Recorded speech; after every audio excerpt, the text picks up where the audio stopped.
व्यवस्था विवरण 29।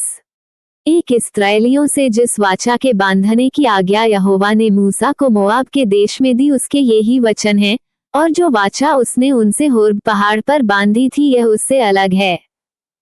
2 फिर मूसा ने सब इस्राएलियों को बुलाकर कहा, जो कुछ यहोवा ने मिस्र देश में तुम्हारे देखते फिरौन और उसके सब कर्मचारियों और उसके सारे देश से किया वह तुमने देखा है। 3 वे बड़े बड़े परीक्षा के काम और चिन्ह और बड़े बड़े चमत्कार तेरी आंखों के सामने हुए। 4 परंतु यहोवा ने आज तक तुमको न तो समझने की बुद्धि और न देखने की आंखें और न सुनने के कान दिए हैं। 5 में तो तुमको जंगल में 40 वर्ष लिए फिरा और न तुम्हारे तन पर वस्त्र पुराने हुए और न तेरी जूतियां तेरे पैरों में पुरानी हुई। 6 रोटी जो तुम नहीं खाने पाए और दाखमधु और मदिरा जो तुम नहीं पीने पाए, वह इसलिए हुआ कि तुम जानो कि मैं यहोवा तुम्हारा परमेश्वर हूँ। 7 और जब तुम इस स्थान पर आए, तब हेशबोन का राजा सीहोन और बाशान का राजा ओग, ये दोनों युद्ध के लिए हमारा सामना करने को निकल आए, और हमने उनको जीतकर उनका देश ले लिया। 8 और रूबेनियों, गादियों और मनश्शे के आधे गोत्र के लोगों को निज भाग करके दे दिया। 9 इसलिए इस वाचा की बातों का पालन करो, ताकि जो कुछ करो वह सफल हो। 10 आज क्या वृद्ध लोग, क्या सरदार, तुम्हारे मुख्य मुख्य पुरुष, क्या गोत्र गोत्र के तुम सब इजरायली पुरुष। 11 क्या तुम्हारे बाल बच्चे और स्त्रियां, क्या लकड़हारे, क्या पनभरे, क्या तेरी छावनी में रहने वाले परदेशी, तुम सब के सब अपने परमेश्वर यहोवा के सामने इसलिए खड़े हुए हो। 12 की जो वाचा तेरा परमेश्वर यहोवा आज तुझ से बांधता है और जो शपथ वह आज तुझको खिलाता है, उसमें तू साझी हो जाए। 13 इसलिए कि उस वचन के अनुसार जो उसने तुझको दिया और उस शपथ के अनुसार जो उसने इब्राहिम, इसहाक और याकूब तेरे पूर्वजों से खाई थी, वह आज तुझको अपनी प्रजा ठहराए और आप तेरा परमेश्वर ठहरे। 14 फिर मैं इस वाचा और इस शपथ में केवल तुमको नहीं, 15 परंतु उनको भी, जो आज हमारे संग यहाँ हमारे परमेश्वर यहोवा के सामने खड़े हैं और जो आज यहाँ हमारे संग नहीं हैं, साझी करता हूँ। 16 तुम जानते हो कि जब हम मिस्र देश में रहते थे और जब मार्ग में की जातियों के बीचों बीच होकर आ रहे थे। 17 तब तुमने उनकी कैसी कैसी घिनौनी वस्तुएं और काठ, पत्थर, चांदी, सोने की कैसी मूर्तें देखी।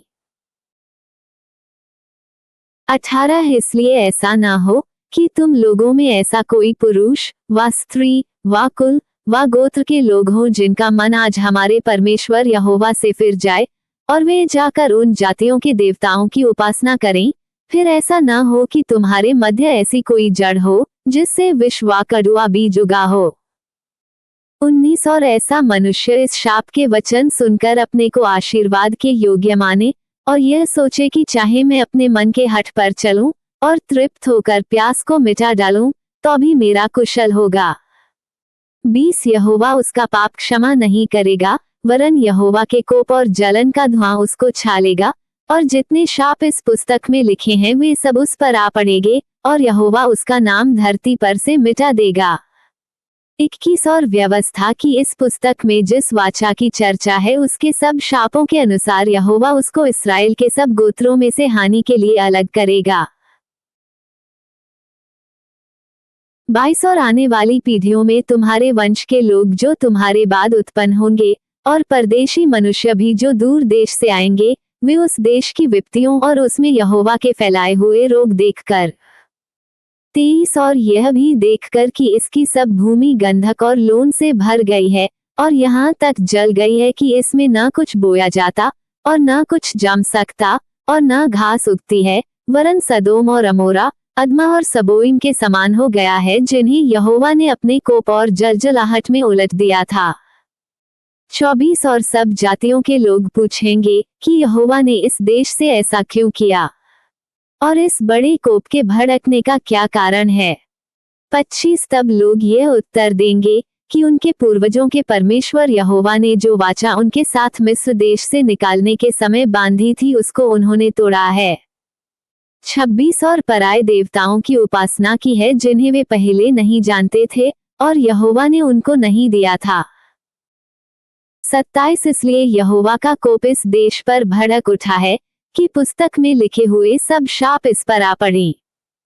28 और यहोवा ने कोप और जलजलाहट और बड़ा ही क्रोध करके उन्हें उनके देश में से उखाड़कर दूसरे देश में फेंक दिया, जैसा कि आज प्रकट है।